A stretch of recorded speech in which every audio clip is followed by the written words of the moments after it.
Hey guys, কি খবৰ? আপোনালোকৰ খবৰ ভালে? আৰু মোৰো নিশ্চয় ভালে। আপোনালোকক দেখুৱাইছিলোঁ মানে মিনি ব্লগ বনাই দেখুৱাইছিলোঁ আমাৰ মানে বাৰিষা কালৰ ভুই ৰোৱা দৃশ্যটো। আজি মানে আহিছোঁ, বহুত পানী ইয়াত, মানে ধানবোৰ কইলা পৰিব ধৰিছে। সেয়া আপোনালোকক দেখুৱাই আছোঁ। মানে ইয়াতে আমি ৰুইছিলোঁ, তেতিয়া মানে চাবলৈ আহিছোঁ মানে ধানখিনি কেনেকুৱা হৈছে।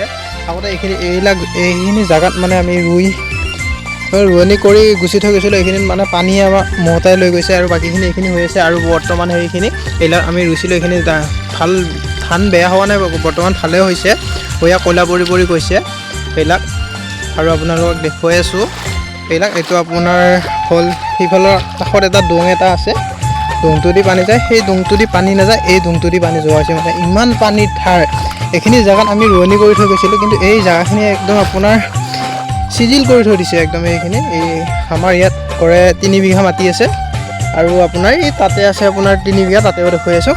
মই যাই আপোনালোক গোটেইখিনি দেখুৱাম। তাৰে কঠীয়া তুলি আৰু মানে দ দুবল এটা আছিল, কালি ৰোৱা গৈছে। সেই দ দুবলটোত মানে এনেকুৱা পানী, মানে কি ক'ম, এনেকুৱা পানী পৰা মোৰ এই কঁকাললৈকে অহা আছিল। আৰু যিহেতু আমাৰ কঠীয়াটো মানে গাচি কৰা বুলি কয়, গাচি নকৰিলে সেইটো তল যায়, তাৰ কাৰণে আমি গাচি কৰি থৈ গৈছিলোঁ।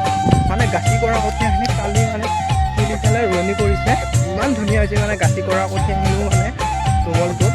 এতিয়া কালি ৰুলে বাৰু সেইখিনি, আৰু মানে আছে, কিন্তু কঠীয়াখিনি বেছি হৈছে, মানে পেলাই দিব বেয়া লাগিছে। ইমান ধুনীয়া হৈছে কঠীয়াখিনি, আপোনালোকক দেখুৱাই আছোঁ বোলো। এই তাতে আছে আপোনাৰ গাচি কৰা কঠীয়াখিনি, মই দেখুৱাই আছোঁ আপোনালোকক। চ' গাইজ, এইটো হ'ল আমাৰ গাচি, মানে খালটো আছিল আপোনাৰ ইমান পানী, এক কঁকাল পানী থকা খালটো এইটোৱে আছিল। এইটো কালি ৰোৱনি কৰিছে, সেইকাৰণে জাষ্ট মানে ৰোৱাবিলাক আৰু 2 দিন পিছত কয়লা পৰিব। আপোনালোকক দেখুৱাইছোঁ মানে শাওনৰ লাষ্টত মানে ৰুম বুলি ভাবিছিলোঁ, মানে তেওঁ পানী কমি গ'ল, একো নাই, কালি জাষ্ট ৰুইছিলে। আৰু আপোনালোকক দেখুৱাইছোঁ আমাৰ মানে গাচি কৰা কঠীয়াখিনি ইমান ধুনীয়া হৈছে মানে। আৰু মানে কি ক'ম, আমাৰ আঁঠুৰ ওপৰলৈকে চৰা হৈছে, ইমানখিনি চৰা হৈছে। এইটো আমাৰ কঠীয়া তুলি দুবল, এইটো মানে আধা ৰোৱা গৈছে, আৰু আধা আমি মানে সেই খালটোৰ কাৰণে গাচি কৰি থৈ দিছিলোঁ। সেই গাচি কৰা কঠীয়াখিনি আপোনালোকক দেখুৱাই আছোঁ বোলো।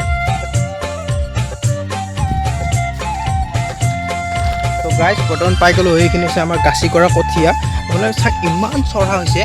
এইখিনি কঠীয়া আপুনি চাওক পেলাই দিবলৈকে মানে বেয়া লাগি যায়, ইমানখিনি চৰা কঠীয়া, ইমানখিনি চৰা। আপোনালোকক মই দেখুৱাই আছোঁ ৰ'ব, দেখুৱাই আছোঁ। মই এটা উঠাই দেখুৱাইছোঁ, মানে উঠায়ো এনেকুৱা ভাল লাগে, বহুত ভাল লাগে উঠাই। সেইটো আমাৰ মাটি বোলা বস্তুটো নাই, এইটো ইমানখিনি চৰা হৈছে। মোৰ গড়ে